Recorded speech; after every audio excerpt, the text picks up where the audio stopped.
এই গ্রামে সবাই এক একটি করে শিকারী। সব থেকে শ্রেষ্ঠ শিকারী হলো এই মেয়েটি। আর এই মেয়েটিকে জঙ্গলের একটি ডাইনিকে মারার আদেশ দেওয়া হয়। মেয়েটি তার কাজে বেরিয়ে পড়ে আর তার ভীষণ টেস্ট পায়, তাই সে হাতে করে জল উঠিয়ে নেয়। কিন্তু তখনই তার সামনে একটি মেয়ে চলে আসে। সেই মেয়েটি আর কেউ নয়, সে হলো ডাইনি। কিন্তু সেই ডাইনিটি মেয়েটিকে কিচ্ছু করে না, সে সেখান থেকে উঠে চলে যায়।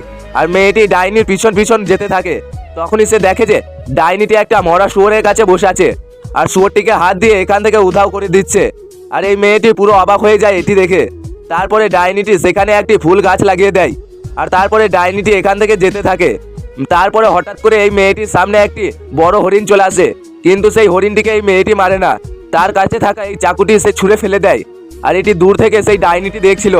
তারপরে ডাইনিটি মেয়েটির কাছে চলে আসে আর তার দিকে বন্ধুত্বের হাত বাড়িয়ে দেয়।